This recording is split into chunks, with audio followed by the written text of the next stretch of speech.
Mga ka-hoops, nababalita ngayon na ang 6'1" point guard ng Blackwater Bossing na si Dolph Panopio ay kursonada raw kunin ng San Miguel Bearmen. At alam naman natin, kapag SMC teams ang gumalaw, hindi basta chismis lang yan.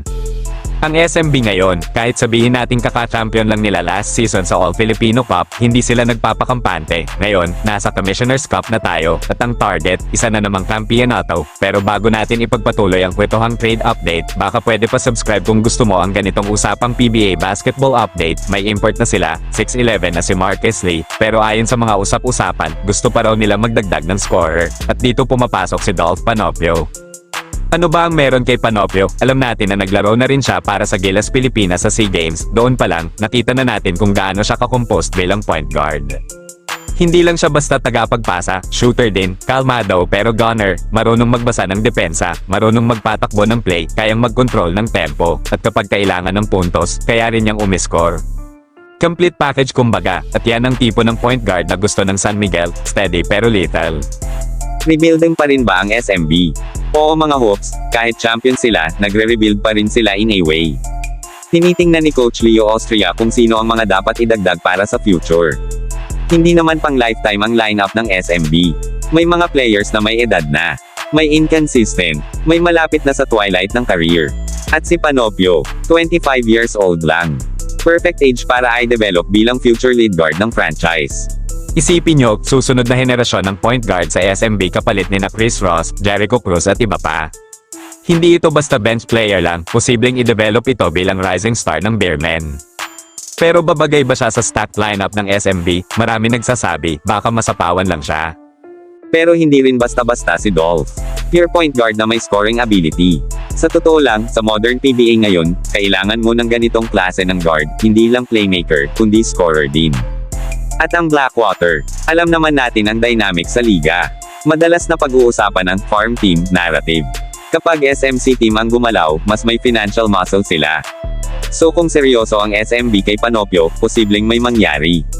Ang tanong ngayon, Babagay ba si Dolph Panopio sa San Miguel sa Commissioner's Cup 2026? Sino ang dapat i-trade para makuha siya? Comment nyo lang mga hoops, pag-usapan natin yan isa-isa.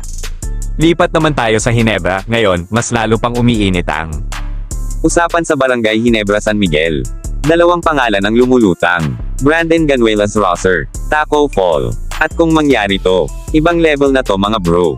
Brandon Ganuelas Rosser te Ginebra. Si Brandon Ganuelas Rosser, 6'6" power forward ng TNT tropang 5G.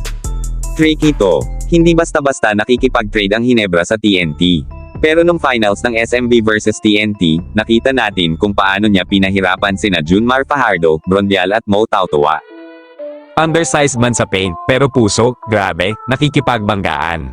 Nakikipagpalitan ng katawan, energy guy, depensa, hustle, at yan ang gusto ni Coach Tim Con, ang lineup ng Ginebra. Aminado tayo, isa sa weaknesses nila ay interior toughness at energy sa power forward spot. Kung makuha nila si BGR, malaking tulong yan, pero syempre, hindi magbibigay ang TNT kung hindi maganda ang offer. May pinag-iisipan daw na bigman ng Ginebra na pwedeng gawing trade asset kung matuloy, lakas ng frontline nila.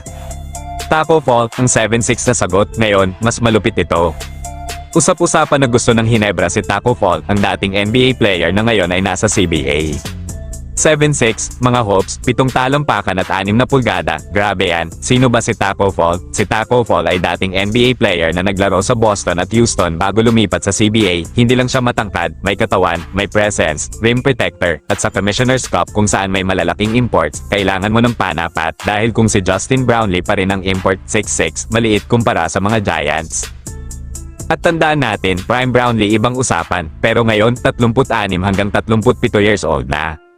Kaya kailangan ng backup plan, at si Taco Fall ang posibleng defensive anchor laban sa mga higanteng imports.